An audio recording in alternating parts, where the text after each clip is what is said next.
Praise the lord, హల్లెలూయా. ఈ దిన వాక్యము యోమ్ దెబిరీం. ఏ దినము అనగా 17వ తారీఖు 8వ నెల 2025వ సంవత్సరం. మన దేవుడు మనతో మాట్లాడుతున్న చక్కటి మాట. యెషయా గ్రంథము 54వ అధ్యాయము 5వ వచనం. నిన్ను సృష్టించిన వాడు నీకు భర్త అయి ఉన్నాడు. భర్త అన్న మాటకు అర్థమేంటి? ఈ స్త్రీని పట్టుకెళ్ళి, ఆ చెయ్యి పట్టుకెళ్ళి ఆ పురుషుని యొక్క చేతిలో ఆ చేతిలో చేయి పెట్టి అప్పుడేం చేస్తారు? ఇదిగో ఈమె నీకు భార్య, ఇతడు నీకు భర్త అంటారు. ఇప్పుడు ఈ భర్త స్థానంలో ఉన్న వ్యక్తి ఈ భార్యకి కావలసినవన్నీ అతనే చూసుకోవాలి.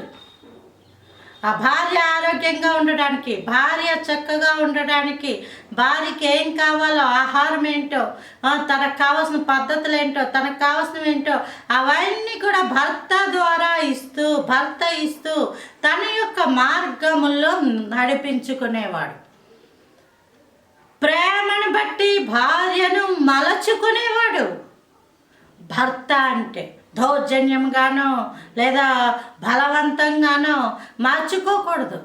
ప్రేమ.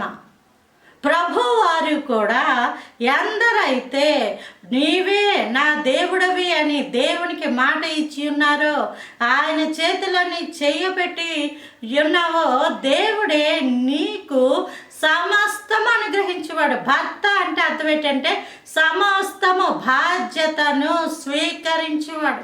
నీ బాధ్యత నడినెత్తి మొదలు అరికాల వరకు నీ బాధ్యత. అందుకే బైబిల్ గ్రంథంలో ఉంటుంది, నీ తల వెంట్రుకలన్నీ లెక్కించబడి ఉన్నాయి.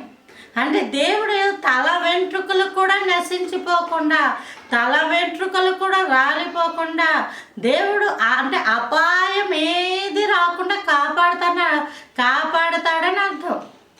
అపాయం రాకుండా కాపాడే దేవుడు. అంటే దేవుడు నీ తలను కాస్తాడు.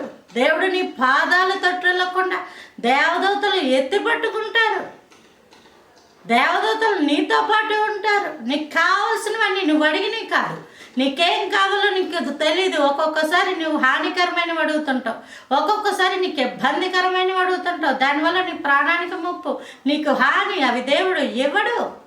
కానీ ఏది ప్రయోజనకరమో, ఏది శ్రేష్టమో అవన్నీ అనుగ్రహిస్తూ, ఆహారం పెడుతూ, ఆరోగ్యం ఇస్తూ ఆయన యొక్క కాపుదలలో వెళ్ళిపోతాం. లేదండి నాకు మరొక ఆశ్రయం ఉంది, మరొక దుర్గం ఉంది, మరొక ఆధారం ఉందని అనుకుంటే దేవుడు నిన్ను చెయ్యి విడిచిపెట్టేస్తాడు. దేవుడు ఎప్పుడైతే నిన్ను చెయ్యి విడిచిపెట్టేస్తాడో అది నీకు తెలీదు. లోకంలో చాలామందికి దేవుడు చెయ్యి విడిచిపెట్టేశాడు అన్న సంగతి తెలియదు. బైబిల్ గ్రంథంలోనే ఉంది. ఆదాముని దేవుడు విడిచిపెట్టేశాడు, తెలియలేదు.